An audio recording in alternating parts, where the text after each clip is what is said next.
మనం గతంలో మనం చెప్పుకున్నాం కదా, ఇంగ్లీష్ లో మనకి త్రీ టెన్సెస్ ఉంటాయని చెప్పాము. ఒకటి present tense, past tense, future tense. ఓకేనా? ప్రెజెంట్ టెన్స్ అంటే ప్రెజెంట్, ఈ రోజు, ఇప్పుడు మన కాలం ముందు ఏం జరుగుతుందో దాని గురించి మనం మాట్లాడుకుంటే అది ప్రెజెంట్ టెన్స్. జరిగిపోయిన కాలం గురించి, జరిగిపోయిన పనుల గురించి మనం మాట్లాడుకున్నప్పుడు దాన్ని మనం పాస్ట్ టెన్స్. అదే విధంగా ఇంకా జరగలేదు, రేపు ఇంకా జరగలేదు అనే దాని గురించి మనం మాట్లాడుకున్నప్పుడు దాన్ని మనం ఫ్యూచర్ టెన్స్ అన్నాం. మనం తెలుగులో కూడా చెప్పుకున్నాం, వర్తమాన కాలము, భూతకాలము, భవిష్యత్తు కాలం. సో సేమ్ ఆ మూడు కూడా ఇంగ్లీష్ లో ఉంటాయి. ఎందుకంటే ఇది లాంగ్వేజ్, మన తెలుగులాగే ఇంగ్లీష్ కూడా ఒక లాంగ్వేజ్. కాకపోతే మనం గతంలో ఏం చెప్పుకున్నాము, ఇంగ్లీష్ తెలుగుకి తేడా ఏంటి? స్ట్రక్చర్. తెలుగులో ఏంటుంటది? కర్త, కర్మ, క్రియ. సో కర్త అంటే సబ్జెక్టు, కర్మ అంటే ఆబ్జెక్టు, క్రియ అంటే వెర్బ్.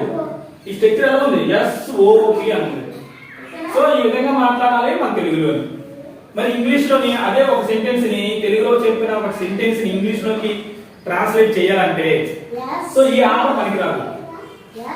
SVO సబ్జెక్ట్ తర్వాత వెర్బ్ రావాలి, ఆ తర్వాత ఆబ్జెక్ట్ రావాలి. ఓకే?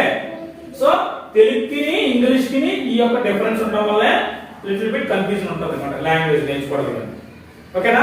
సో ఇప్పుడు మనం చెప్పినట్టు క్వశ్చన్స్. ఓకేనా? మనం జనరల్ గా క్వశ్చన్స్ ఎక్కువ అడుగుతూ ఉంటాం. ఓకేనా? ఇప్పుడు క్వశ్చన్స్ ఎక్కువ అడుగుతున్నప్పుడు మనం ఇంగ్లీష్ లోని డైరెక్ట్ గా ఆ క్వశ్చన్ మనం ఏ విధంగా అడగాలి అని మనకి మైండ్ లో రావాలంటే కొన్ని టిప్స్ ఉన్నాయి. ఆ టిప్స్ ఏంటంటే రాసాను బోర్డు మీద, డిడ్, డూ, విల్.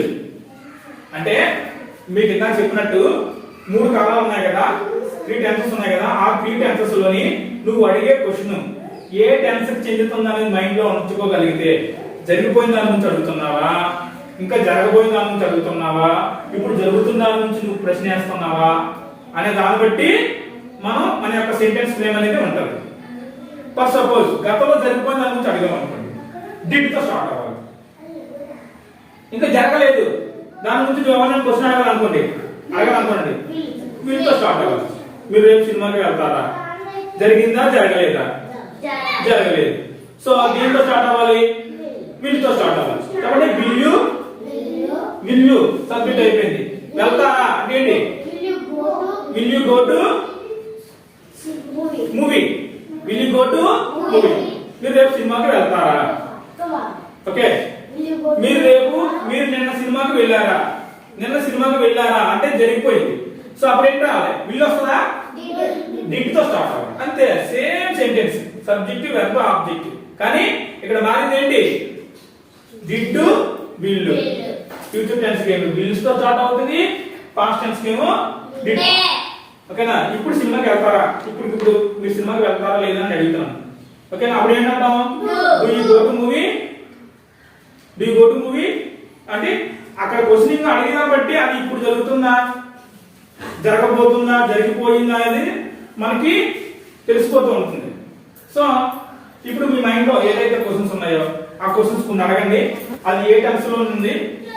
సో అడిగినంటే మనం ఇంగ్లీష్ లోని చాలా త్వరగా ఏ విధంగా మనం సెంటెన్స్ ఫ్రేమ్ చేయాలనేది మనం ఈరోజు ప్రాక్టీస్ చేద్దాం.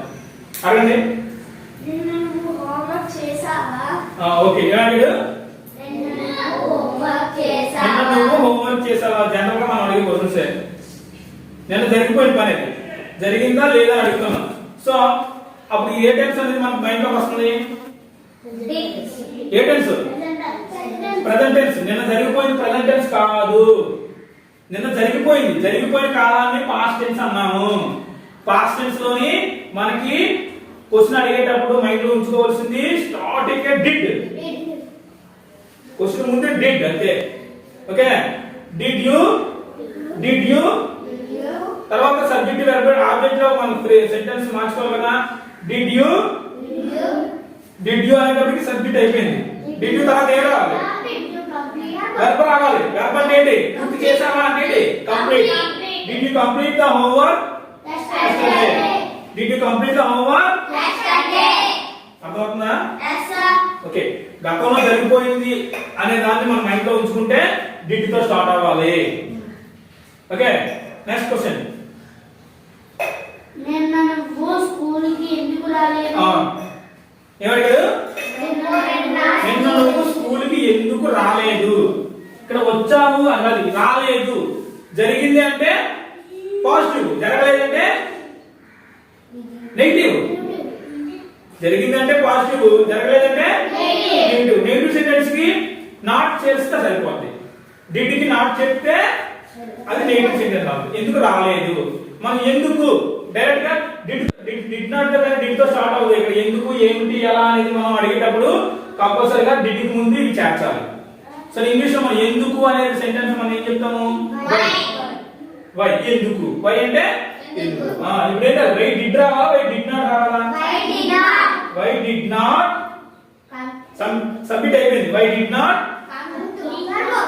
వెర్బ్ రావాలి తర్వాత.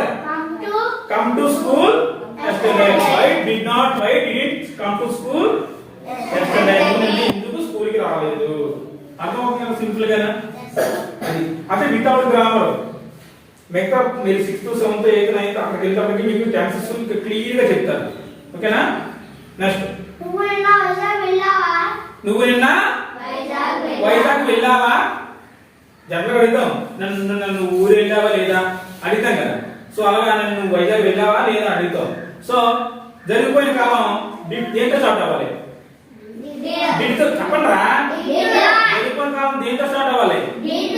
డిడ్ తో స్టార్ట్ అవ్వాలి. So did you go to Vizag? Did you go to temple? నేను టెంపుల్ కి వెళ్ళావా? Did you go to temple? నేను సినిమాకి వెళ్ళావా?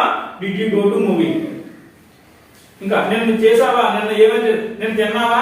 Did you eat fish? నేను చేప తిన్నావా? అర్థమైందా? ఇంకా ఏమైనా నిన్న జరిగింది, నిన్న ఏమేమి జరిగింది అన్నప్పుడు డిడ్ తో వస్తుంది. ఇక్కడ మారాల్సింది వెర్బ్ ఒకటే మారుతుంది. నిన్న హోంవర్క్ చేసావా అన్నది డిడ్ డూ ద హోంవర్క్ అన్నాం. నెక్స్ట్, భగత్ సింగ్ చనిపోయే ముందు ఏం కోరిక కోరాడు? ఓకే, భగత్ సింగ్ చనిపోయే ముందు ఏం కోరిక కోరాడు? ఏం కోరాడు అంటే కోరేశాడు. అంటే గతంలో ఏం జరిగింది, చరిత్రలో ఏం జరిగింది అని అడుగుతున్నాం కాబట్టి ఇది పాస్ట్ టెన్స్ కాబట్టి మనకి డిడ్ మైండ్ లోకి రావాలి. ఏమి కోరిక అని అడిగాడు. ఏమి కోరిక అంటే ఏమిటి అంటే వాట్ మా ఇంగ్లీష్ లో. Okay, what did Bhagat Singh. చూడండి Ganesh, what did Bhagat Singh got submit. ఇది ఈ ఫ్రేమ్ వచ్చేయాలి మైండ్ లో. వాట్ డిడ్ భగత్ సింగ్ కోరుకోవడం అంటే what did Bhagat Singh what? ఎప్పుడు కోరాడు? చనిపోయే ముందు. చనిపోయే ముందు అంటే బిఫోర్ హీ డైడ్. ఓకేనా? What did Bhagat Singh what before he died. So పెద్ద వాక్యాలైనా సరే మనం డైలీ ప్రాక్టీస్ చేస్తుంటే ఆటోమేటిక్ గా మన మైండ్ లోకి వచ్చేస్తుంది. Practice main. దీనికి పెద్ద గ్రామర్ నేర్చుకోవాల్సిన అవసరం లేదు, ఏం లేదు. ఓకేనా? స్ట్రక్చర్ చూసుకోవాలి. సబ్జెక్ట్ వెర్బ్ ఆబ్జెక్ట్ ఈ వరుస క్రమంలో ఉంచి అది ఏ టెన్స్ లో ఉందంటే డిడ్ వాడామంటే పాస్ట్ టెన్స్ లో ఉన్నట్టు, జరిగిపోయినట్టు. విల్ వాడామంటే ఇంకా జరగలేదు ఆ పని అన్నట్టు. ఓకేనా? Next question. బ్రిటిష్ వారు ఎప్పుడు భారతదేశాన్ని వదిలి వెళ్ళారు? ఎవరు? బ్రిటిష్ వారు భారతదేశాన్ని ఎప్పుడు వదిలి వెళ్ళిపోయారు? సో ఇది కూడా పాస్ట్ టెన్స్. పాస్ట్ టెన్స్ లో డిడ్ వాడాలి. డిడ్ కి ముందు ఎప్పుడు అని అడిగాడు. ఎప్పుడు అనేదాన్ని ఇంగ్లీష్ మనం ఏమంటాం? when did బ్రిటిష్ వాళ్ళు ఎప్పుడు when did బ్రిటిషర్స్ వదిలి వెళ్ళిపోవడాన్ని ఇంగ్లీష్ లో ఏమంటాం? వెర్బ్ ని లీవ్. ఓకేనా? when did Britishers leave? ఎక్కడి నుంచి వెళ్ళిపోయారు? ఇండియా. బ్రిటిష్ వాళ్ళు భారతదేశాన్ని ఎప్పుడు, భారతదేశం నుంచి ఎప్పుడు వెళ్ళిపోయారు? నుండి, ఫ్రమ్. ఓకేనా? ఫ్రమ్ అంటే నుండి చెప్పండి. ఎప్పుడు కదా? when did Britishers leave from India? Netaji ఎప్పుడు చనిపోయాడు? ఓకే, నేతాజీ ఎప్పుడు చనిపోయాడు. ఓకేనా? ఎప్పుడు అనేది సేమ్ మళ్ళీ when did Netaji when did Netaji చనిపోవడాన్ని died. when did Netaji died? Netaji ఎప్పుడు చనిపోయారు? వాస్తవంగా నేతాజీ ఎప్పుడు చనిపోయారు ఇప్పటికి కూడా మిస్టరీయే మనం చెప్పుకున్నట్టు. ఆయన విమాన ప్రమాదంలోని చనిపోయాడు అని అనుకుంటున్నారు, కానీ క్వశ్చన్ మార్క్ చనిపోయాడా లేదా అది. నెక్స్ట్, బ్రిటిష్ వారికి గాంధీజీ ఏ నినాదం ఇచ్చారు? బ్రిటిష్ వారికి గాంధీ గారు ఏం చెప్పారు? ఏమిటి నినాదం ఇచ్చారు? ఈ నినాదాన్ని మన ఇంగ్లీష్ ఏమంటాము? నినాదం మనం మనం దెబ్బ చేసాం కదా, ఏంటి?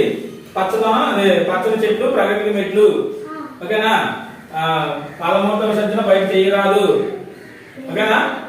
ఏం చేసాం దాన్ని ఏమంటాం మనం? నినాదాలు. దాని ఇంగ్లీష్ స్లోగన్స్ అంటారు. ఏ స్లోగన్స్ ఇచ్చాడు బ్రిటిష్ వారు? గాంధీజీ డూ ఆర్ డై అని ఇచ్చాడు కదా, డూ ఆర్ డై ఇచ్చాడు కదా, చావండి లేదా చంపండి అని ఇచ్చాడు కదా. సో ఏమిటి వాట్ స్లోగన్స్ అంతేనా? వాట్ స్లోగన్స్ డిడ్ గాంధీజీ ఇచ్చారు? Give to Britishers. కు టు అంటే కు, వాళ్ళకు, అక్కడ కు, ఓకేనా? ఈ ప్రిపోజిషన్ వాడతాం టు. ఇందాక అడిగింది ఫ్రమ్, ఫ్రమ్ నుండి, అక్కడ నుండి ఎక్కడికి, ఫ్రమ్ టు. ఫ్రమ్ అంటే నుండి, టు అంటే కు అని అర్థం వస్తుంది అన్నమాట, ఓకేనా? అది జరిగిపోయింది అనుకున్నప్పుడు డిడ్ వాడతాము. డిడ్ వాడిన తర్వాత ఈ మూడు సబ్జెక్ట్ వెర్బ్ ఆబ్జెక్ట్ వరుస క్రమంలో అమలు చేసి మనం సెంటెన్స్ చెప్తే కరెక్ట్ అంతే. కాబట్టి కొంచెం కన్ఫ్యూజన్ ఉంటుంది, ప్రాక్టీస్ తోనే మనం అది మాట్లాడగలం. నెక్స్ట్, బ్రిటిష్ వారు మన దేశానికి ఎప్పుడు ఎప్పుడు అన్ని ఎప్పుడైనా ఎప్పుడు మీరు అడుగుతున్నారు. ఎప్పుడు అంటే ఏంటి? when did the Britishers, చూడండి, when did the Britishers వచ్చారంటే come to India. when did the Britishers come to India? British వారు భారతదేశానికి ఎప్పుడు వచ్చారు అని అన్నప్పుడు when did Britishers come to India? ఇంకేమైనా? మీరు ఎలా వచ్చారు? ఎలా? ఇక్కడ ఎలా అంటే హౌ did you come? మీరు ఎలా వచ్చారు? ఎప్పుడు వచ్చారు అనుకోండి, when did you come? ఎప్పుడు వచ్చారు? ఎందుకు వచ్చారు అనుకోండి, why did you come? నిన్న మీరు అక్కడ ఏమిటి చేశారు? చూడండి, నిన్న అనేటప్పటికి ఆ డిడ్ రావాలి. ఏమిటి? వాట్ డిడ్ యు చేయడు అంటే వాట్ డిడ్ యు వెర్బ్ రావాలి. చేయడు అంటే ఏంటి? వెర్బ్ డు అంటే చేయడు. What did you do? అక్కడ there. What did you do there? yesterday. What did you do there? నిన్న మీరు అక్కడ ఏం చేశారు? అంటే జనరల్ గా ప్రతిరోజు మన మైండ్ లో వాడుతున్న క్వశ్చన్స్. నెక్స్ట్, మీరు నిన్న అక్కడికి ఎందుకు వెళ్ళారు? అక్కడికే కదా.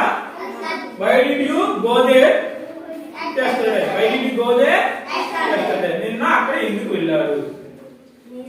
సో why did you అనేది సబ్జెక్ట్, గో అనేది ఆబ్జెక్ట్, దేర్ yesterday అనేది ఆబ్జెక్ట్. వెర్బ్ తర్వాత ఏదైతే వచ్చిందో అన్ని ఆబ్జెక్ట్ ని తోసేయాలి. అర్థమైందా?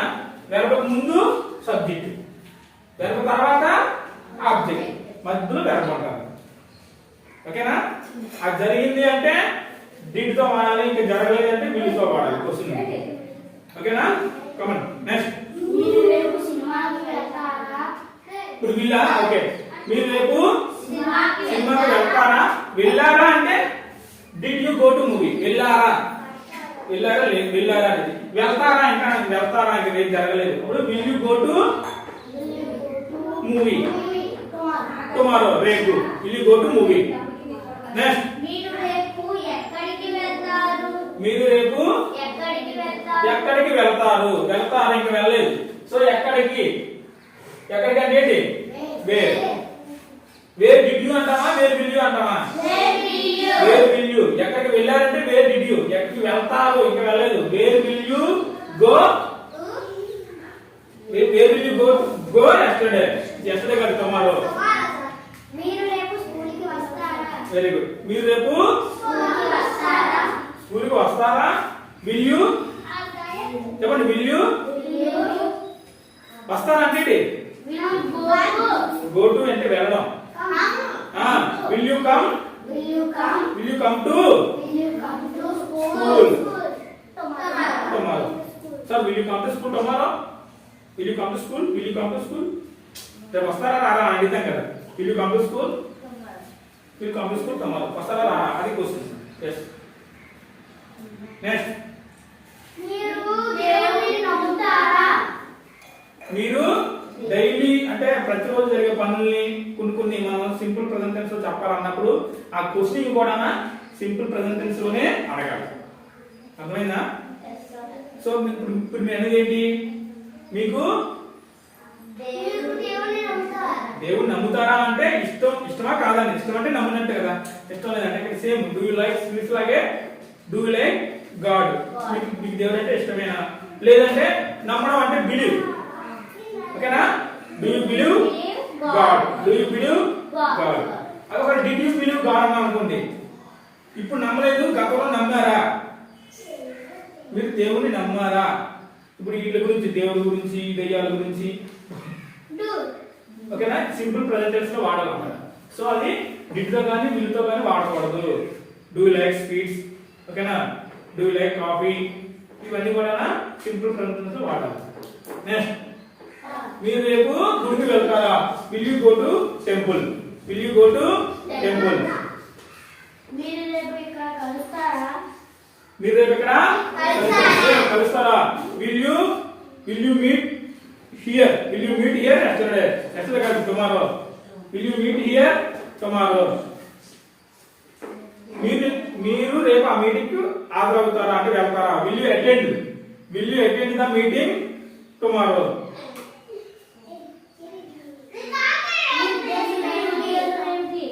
మీ ఉద్దేశం నీ ఉద్దేశం ఏమిటి అసలు నువ్వేమనుకుంటున్నావు అది ప్రెజెంట్ టెన్స్ అదే నీకు what do you mean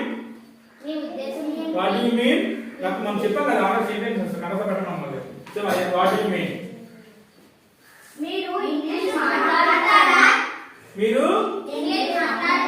so English మాట్లాడతారా అనుకోండి అది ఏ టెన్స్ లో ఉంటుందో చెప్పలేము ఇక్కడ do you speak English will you speak English can you speak English మూడు రకాలు చెప్పొచ్చు మీరు ఇంగ్లీష్ మాట్లాడగలరా can you speak English do you speak English నువ్వు ఇంగ్లీష్ మాట్లాడతావా విల్ యు స్పీక్ ఇంగ్లీష్ నువ్వు ఇంగ్లీషు అది కూడా మాట్లాడతావా సో ఈ మూడింటిలోని మనకి కరెక్ట్ గా ఎక్కువ మంది వాడేది డూ యు స్పీక్ ఇంగ్లీష్ నీకు ఇంగ్లీష్ వచ్చా రాదా నీకు ఇంగ్లీష్ వచ్చా రాదా అంటే ప్రజెంట్ ఫేస్ టు ఫేస్ అడుగుతున్నాం కాబట్టి question do you speak English yes or no వచ్చా రాదా ఓకే ఒక రాకపోతే భవిష్యత్తులో నేర్చుకోవాలన్నప్పుడు విల్ యు ఓకేనా okay will you learn English అంటే నేర్చుకుంటావా రాదు కాబట్టి ఇప్పుడు నేర్చుకుంటావా లేదా లేదా కెన్ యు స్పీక్ ఇంగ్లీష్ నువ్వు మాట్లాడగలవా లేదా కెన్ యు లెర్న్ ఇంగ్లీష్ నువ్వు ఇంగ్లీష్ నేర్చుకోగలవా లేదా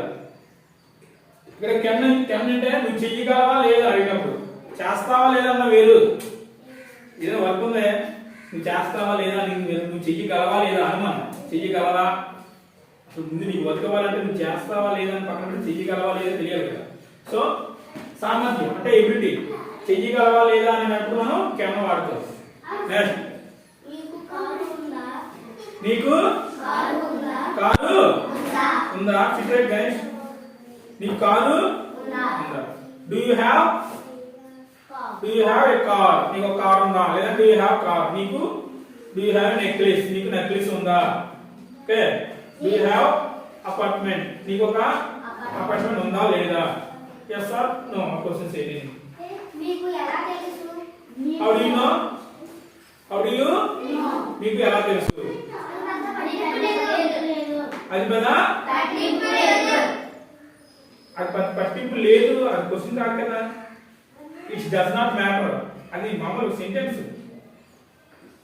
క్వశ్చన్ అడగను. ఆమె పుస్తకాలు అంటే చూడండి ఇక్కడ ఆమెకి ఇష్టమైన ఇష్టం అయిష్టం అనేది సింపుల్ ప్రజెంట్ అని చెప్తాను. సో అప్పుడు ఇక్కడ అందుకే డజ్ రాశాను. డూ తో రావాలా, డస్ సి రావాలా, డూ సి రావాలా, డజ్ రావాలి. ఎందుకంటే సింపుల్ ప్రజెంట్ టెన్స్ లోని పనేటమ్మా ఐ వి యు దే మాత్రమే డూ వస్తుంది. హీ షీ ఇట్ నేమ్స్ కి డజ్ వస్తుంది. సో హీ షీ ఇట్ వచ్చింది కాబట్టి ఆమె. డస్ షీ లైక్ స్వీట్స్ ఏమన్నారు? Does she like books. ఆమె పుస్తకాలు అంటే ఇష్టమా కాదా? డస్ షీ లైక్ బుక్స్ అంతే.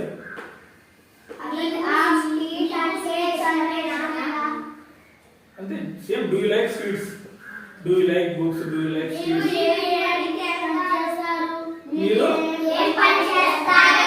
మీరు ఏ పని చేస్తారు? ఏ పని చేస్తారు అని అడిగారండి. గతంలో వాట్ డిడ్ యు డూ అనొచ్చు. వాట్ యు డూ అనొచ్చు. గతంలో ఏం చేసేవారు అంటే వాట్ డిడ్ యు డూ. ఇప్పుడు ఏం చేస్తున్నారు? ఇప్పుడు ఏం చేస్తున్నారు అడిగాం. అప్పుడు what do you do. What do you do. గతంలో ఏం చేసేవారు అంటే వాట్ డిడ్ యు డూ. మీకు ఏం కావాలి అడుగుతాను. ఏం కావాలమ్మా ఫేస్ టు ఫేస్ అంటాం. అప్పుడు ఇది ప్రెజెంట్ కదా అడుగుతాను. What do you want. What do you want. మీరు ఎందుకు అడుగుతారు. Present tense. Why do you ask. Why do you ask. ఎందుకు అడిగారు అనండి. Why did you ask. ఎందుకు అడిగారండి అది లేదు. ఎందుకు అడుగుతున్నారు, అడుగుతారు అంటే ఓకేనా.